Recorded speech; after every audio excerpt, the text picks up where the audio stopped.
언론 방송의 왜곡, 과장, 편향된 보도로 크나큰 피해를 입어 세상 앞에 부정적 이미지로 낙인 찍혔음에도 불구하고 사법권 독립이라는 엄연한 체제 아래 공정한 재판이 이루어질 것을 굳게 믿었습니다.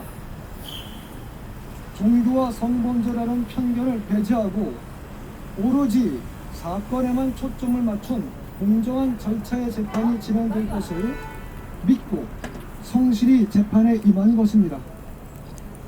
그러나 어느 순간부터 재판 진행의 절차와 과정에서 무죄 추정지 원칙이 파기되고 상식조차 넘어선 재판부의 편향적인 태도가 수없이 확인되었습니다. 공소의 전제부터 죄형 법정주의에 반하는 세뇌와 항거불능이라는 불명확한 개념의 예단으로 정명석 목사와 선교회를 규정하고 있기에 더 이상의 공정한 재판을 기대할 수 없는 형편에 이른 기독교 복음 선교회 회원들은 거리로 나아가 국민 앞에 공정한 재판을 호소하기도 했습니다. 결국 도저히 납득할 수 없는 오늘의 결과가 나오게 되었습니다. 1978년부터 오늘에 이르기까지 한결같은 모습으로 하나님 앞에 신실한 삶을 지켜왔으며 그의 신앙의 모범은 세계 70여 개국에 이르기까지 전해졌습니다. 특히 젊은 청년들에게 순결한 신앙의 토대 위에 자유롭고 창의적인 인간 개발의 지평을 열어주었으며 그 전통은 45년을 걸쳐 계승되고 발전해 왔습니다. 정명석 목사는 어떠한 오해와 핍박 속에서도 하나님을 믿는 신앙인으로서의 자세를 잃지 않고 진실은 반드시 승리한다는 굳은 신념으로 의로운 싸움을 이어나갈 것입니다. 본 선교회 또한 정명석 목사와 뜻을 같이하여 성실한 의의 싸움을 함께할 것입니다. 그리고 결국 정명석 목사의 보복은 하늘과 땅에 분명히 밝혀지게 될 것입니다. 불공정한 재판을 받고 있다며 정명석 목사님이 법관 기피 신청을 했을 때 재판부는 방조 혐의를 받는 여성교인들의 재판을 속행해 유죄 선고 판결을 했습니다.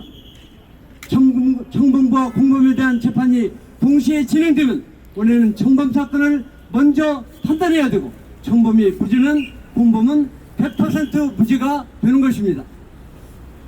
그런데 재판부는 이러한 법적인 절차를 무시하고 공범 재판을 먼저 한 것입니다. 이로 인해 정명석 목사님의 방어권을 재판부는 심각하게 침해했습니다. 또한 이들 여성 교인들에 대한 유죄 선고는 지난 11월 21일 검찰 구형에 악영향을 미쳤고 검찰은 정명석 목사님에게 말도 안 되는 30년 중형을 구형했습니다. 우리가 벌이는 흔들린 격으로 공범이 유죄가 되면서 억울하게도 정명석 목사님이 유죄가 되는 수순으로 재판이 진행되었습니다. 이에 기독교 복음 선교회 교인협회는 11월 24일 대전지법 인근에서 검찰 중형구형을 규탄하는 집회를 열었고 대표와 임원들이 삭발식을 하고 단식 투쟁을 벌였습니다. 정명석 목사님도 대한민국 국민으로서 여론재판, 종교재판으로 기울어진 재판이 아닌 공정한 재판을 받을 권리가 있음에도 그런 기회가 주어지지 않았습니다. 재판에서 죄행 법정주의에 따라 사실관계를 입증해야 하는데 사실이 증명되지 않았기 때문에 정명석 목사님은 법률적으로도 무죄입니다.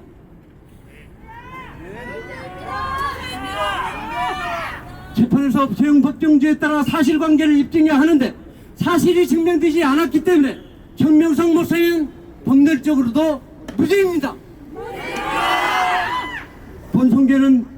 본선교회 교인협회는 정명석 목사님에 대한 참혹한 판결에 비통한 마음을 감출 수 없으며 다시 한번 강력하게 유감을 표합니다. 그리고 앞으로도 수십만 교인들과 함께 정명석 목사님의 무죄가 입증될 때까지 정당한 방법을 모두 동원해서 강력 대응할 것임을 천명합니다. 저는 어릴 때부터 정명석 목사님을 가까이서 볼 기회가 많았고 이곳 말씀을 들으며 오로지 나의 의지로 선택과 판단을 해 25년 동안 신앙생활을 이어가고 있습니다. 하나님을 그토록 사랑하시는 정명석 목사님의 진실한 삶의 감동을 받아 저도 하나님을 깨닫고 사랑하기 위해 노력했고 술, 담배, 음란물도 멀리하며 깨끗하고 신실하게 살아왔다고 자부합니다. 또한 예수님을 믿고 사랑하는 JMS 2세로서 사회에서도 올바르게 생활하고 있으며 사회의 모범이 되기 위해 노력하고 있습니다. 그런데 올해 나는 신이다 등에서 저희 2세들에 대한 편파 보도가 지독하게 쏟아졌습니다. 심지어 선교회를 탈퇴한 2세들의 주장만을 편파 보도해 어릴 때부터 세뇌 교육을 받는다더니 억지 주장이 확산되는 것을 보고 너무나 억울했습니다. 제가 기독교 복음 선교회라는 것을 아는 사람들도 차가운 눈빛으로 저를 바라보기 시작하였고 그것이 너무나도 고통스러웠습니다. 저는 기독교 복음 선교회를 어머니 뱃속에서부터 다녔습니다. 제가 만난 정명석 목사님은 누구보다 예수님을 사랑하시고 생활 속에서 예수님의 사랑을 훌륭하게 보여주시는 평소 삶의 모범이 되어주시는 목사님이셨습니다.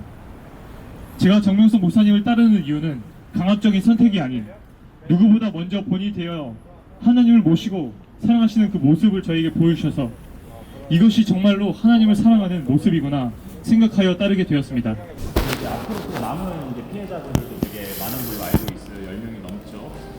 그분들에 대해서 좀 재판 준비나 뭐 어떤 점이 좀 더 정명석 씨에게 좀 어떻게 처벌이 좀 내려졌으면 좋겠다 그런 거한 말씀 부탁드리겠습니다. 제가 아는 한은 지금 18명의 피해자들이 추가로 있고 그 중에 3건이 최근에 검찰로 다시 송치된 걸로 알고 있습니다.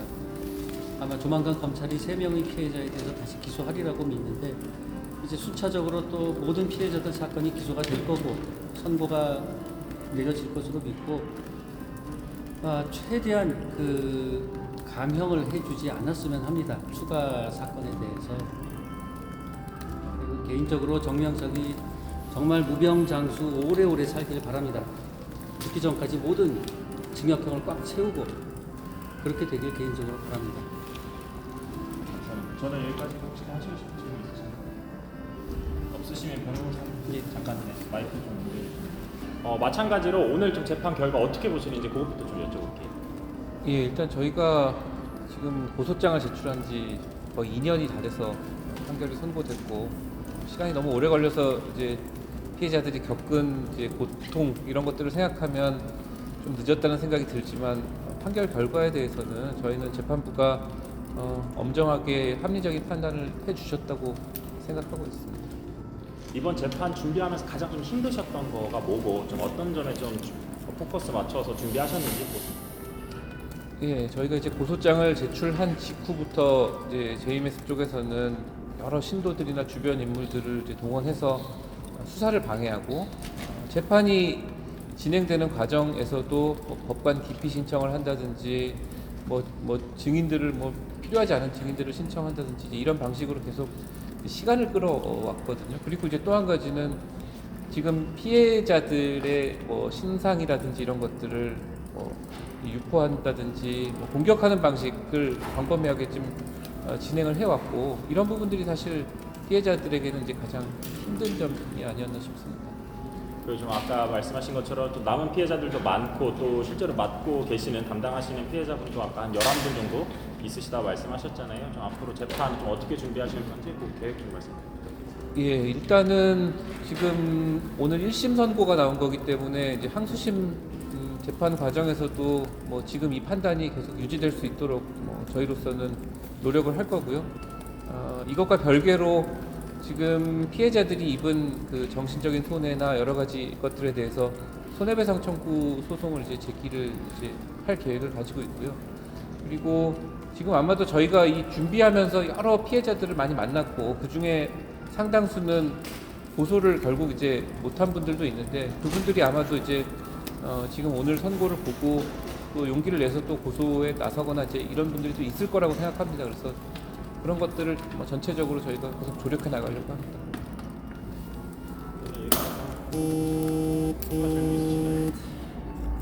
없으시면 여기서 마무리 짓도록 하겠습니다. 고맙습니다.